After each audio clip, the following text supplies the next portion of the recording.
Renungan Pagi Menjadi Putra dan Putri Allah oleh Ellen G. White, 6 Juli 2021. Mari kita berdoa. Bapa kami yang di sorga, Allah pencipta langit dan bumi, laut dan segala isinya, Allah yang maha besar, maha kuasa, sumber segalanya, yang kami sembah selalu melalui anak-Mu yang tunggal, Yesus Kristus. Terpujilah Yesus, anak Allah yang maha tinggi, yang adalah penebus, penolong, penghibur, pengantara kami. Pada pagi hari ini kami bersyukur boleh bangun dan berbakti dan sebagaimana berkumpul mendengarkan nasihat firman Tuhan. Kiranya ini menjadi pembaharuan bagi masing-masing kami agar hidup selaras dengan hukum-Mu. Kehendak-Mu yang jadi beserta kami ya Tuhan sepanjang perbaktian ini. Ampun kami akan dosa dan salah, karena kami berdoa hanya dalam nama anak Allah yang tunggal, Yesus Kristus, yang adalah Tuhan dan Juru Selamat kami. Amin. Renungan hari ini akan dibacakan oleh Saudara Hasudungan Sidabutar. Silahkan Saudara Sudung. Selamat pagi. Judul renungan pagi kita pada hari ini, hari Selasa, tanggal 6 Juli tahun 2021, adalah untuk hidup selaras dengan hukum-Nya. Sebagai ayat inti terdapat dalam Yosua 1 ayat 7. Demikian firman Tuhan, hanya kuatkan dan teguhkanlah hatimu dengan sungguh-sungguh.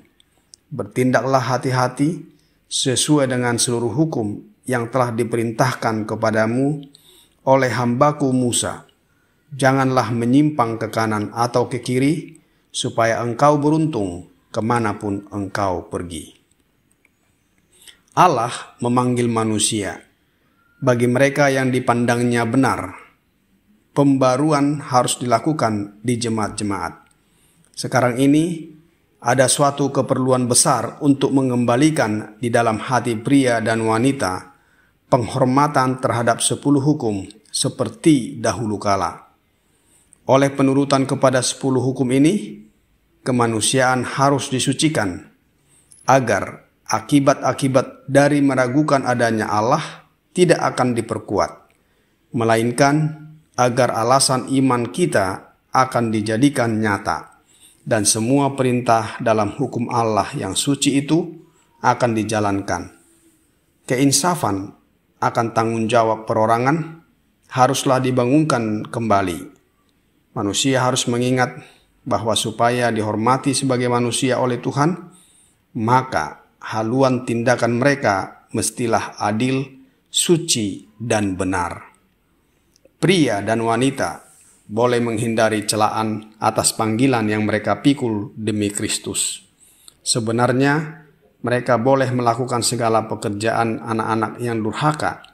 Tetapi, apabila mereka melakukan ini, pastilah mereka akan menerima pahala orang yang berbuat jahat. Mereka boleh naik ke tempat-tempat kemuliaan. Mereka boleh berdiri tinggi dalam dunia kesusastraan. Dan dengan keunggulan yang sombong, mereka boleh melawan kebenaran yang berasal dari surga. Tetapi pada akhirnya mereka akan kehilangan semuanya. Kebahagiaan dan keselamatan kita tergantung pada makan roti hidup, yaitu menuruti firman dan melakukan pekerjaan Kristus, memajukan kebenaran dan menahan ketidakbenaran. Tidak ada apapun yang dapat memberikan kemandirian, dorongan, pertambahan talenta, dan kesanggupan seperti itu, sebagaimana pertimbangan yang benar akan tuntutan-tuntutan hukum Allah. Kasih bagi Yesus Kristus membawa kita kepada penurutan hukum-hukum Allah, yang menjadi pelita bagi kaki kita dan terang bagi jalan kita, yang memastikan bagi kita kehadiran Bapa dan Putra yang menerangi, memurnikan, dan membahagiakan. Orang yang taat dapat bersekutu dengan Allah, bahkan seperti yang dilakukan Henokh. Terima kasih. Terima kasih atas penata layanan Saudara Sudung. Tuhan Yesus memberkati. Selamat pagi saudaraku dalam Tuhan. Renungan hari ini mengutip kalimat yang penting kita perhatikan sehubungan dengan hidup selaras dengan hukum Allah. Mari kita baca kembali dalam Menjadi Putra dan Putri Allah halaman 201 paragraf 3. yang berkata, "Kasih bagi Yesus Kristus membawa kita kepada penurutan hukum-hukum Allah yang menjadi pelita bagi kaki kita dan terang bagi jalan kita, yang memastikan bagi kita kehadiran Bapa dan Putra yang menerangi, memurnikan, dan membahagiakan." Dikatakan, kasih bagi Yesus membawa kita kepada penurutan hukum-hukum Allah, dan itu memastikan bagi kita kehadiran Bapa dan Anaknya. Hanya dua yang hadir dalam hidup kita, bila mana kita menuruti hukum-hukum Allah. Hal ini selaras dengan yang Alkitab ajarkan dalam Yohanes 14 ayat 15, yang berbunyi, "Jikalau kamu mengasihi aku, kamu akan menuruti segala perintahku."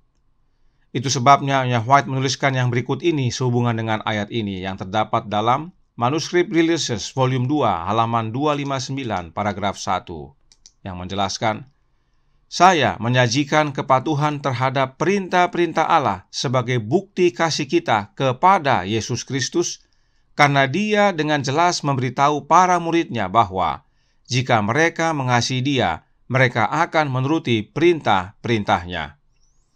Karenanya, menuruti hukum Allah itu bukan hasil usaha kita, tetapi karena Yesus Kristus. Ingat kembali, ayat yang baru kita baca adalah Yohanes 14 ayat 15. Nah, ayat 16 dan 17 berisi tentang penolong yang lain atau roh kebenaran, atau disebut juga penghibur. Siapakah dia? Kita sudah belajari dalam beberapa hari bahwa sang penghibur itu adalah Yesus Kristus, melalui kehadiran Roh-Nya yang kudus, Roh Kristus. Itu sebabnya Roh Nubuat menuliskan yang berikut ini dalam Manuskrip Releases Volume 19 halaman 297 paragraf 3 yang berkata, "Sebagaimana dengan iman kita memandang kepada Yesus, iman kita menembus bayangan dan kita memuja Allah dan kasih-Nya yang menakjubkan dalam memberikan Yesus sang penghibur." Penghibur itu adalah Yesus Kristus itu sendiri, melalui kehadiran Roh-Nya. Ingat kembali kutipan ini yang ditulisnya White berdasarkan Yohanes 14 ayat 16 dan 17, yang berkata, "Aku akan minta kepada Bapa, dan Ia akan memberikan kepadamu seorang penolong yang lain, supaya Ia menyertai kamu selama-lamanya, yaitu Roh kebenaran.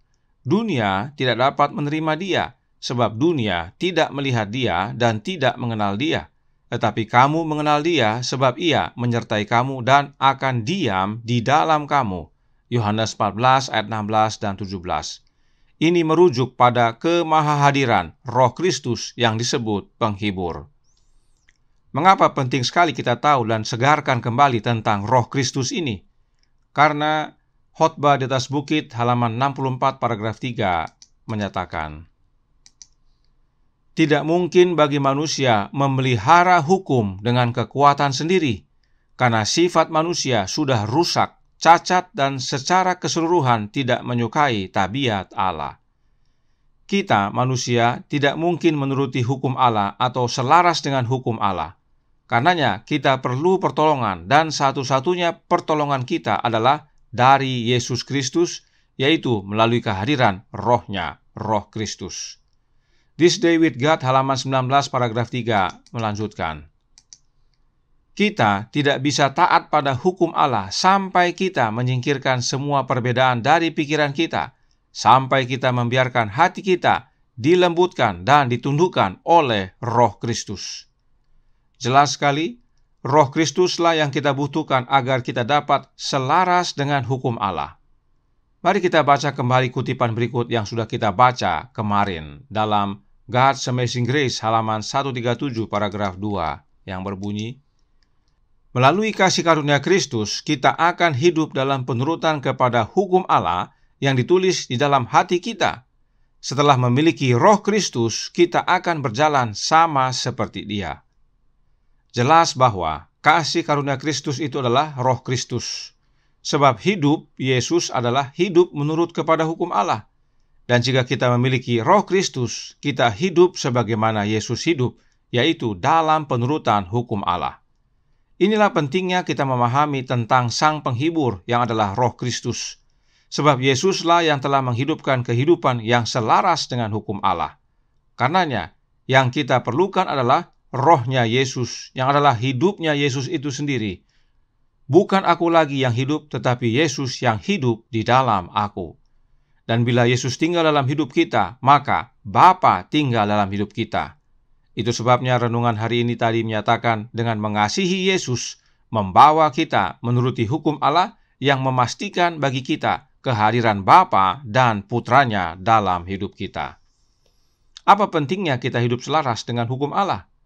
Ingat kembali dalam Christ Object Lesson halaman 315 paragraf 1 berkata, Allah menuntut kesempurnaan anak-anaknya. Hukumnya adalah salinan dari karakternya sendiri, dan itu adalah standar dari semua karakter. Hukum Allah adalah salinan karakter Allah dan standar semua karakter. Tidak heran, menurut kepada hukum Allah, mengembangkan dalam hidup kita keindahan karakter. Dan untuk memiliki karakter Allah ini, kita hanya punya satu cara, yaitu menerima Yesus anaknya dalam hidup kita. Karenanya Roh Nubuat berkata dalam The Review and Herald, Mei 26 tahun 1904, artikel A, paragraf 6, yang berbunyi, kita tidak bisa hidup tanpa kehadiran Kristus, karena kesempurnaan karakter hanya datang melalui karunia kebenarannya. Hukum Allah adalah salinan karakter Allah, dan itu dapat kita hidupkan dengan sempurna hanya di dalam Yesus. Itu sebabnya Nyonya White menyatakan bahwa kesempurnaan karakter hanya datang melalui kebenaran Kristus. Karena hidup Kristus adalah teladan sempurna dari penurutan hukum Bapanya. Karenanya, bila kita mau memiliki keselarasan dengan hukum Allah, kita harus memiliki Kristus hadir dalam hidup kita setiap saat, setiap hari, maka Bapa pun hadir bersama kita. Tuhan memberkati, saya bawa dalam nama Yesus. Amin. Mari kita berdoa. Bapa kami yang di sorga, Allah pencipta langit dan bumi, laut dan segala isinya, Allah yang maha besar, maha kuasa, sumber segalanya, yang kami sembah selalu melalui anak-Mu yang tunggal, Yesus Kristus. Terima kasih nasihat penting pagi hari ini untuk kami hidup selaras dengan hukum Allah yang adalah karakter-Mu ya Bapa. Dan itu hanya dengan cara menerima Kristus dalam hati ini melalui kehadiran rohnya, roh Kristus. Dan bila mana Kristus tinggal dalam hidup kami, itulah pengharapan kemuliaan. Karenanya tolong kami ya Bapa, curahkan roh anak-Mu dalam hati ini, kehendak-Mu yang jadi, beserta kami sepanjang hari ini. Ampun kami akan dosa dan salah, karena kami berdoa hanya dalam nama anak Allah yang tunggal, Yesus Kristus, yang adalah Tuhan dan Juru Selamat kami. Amin.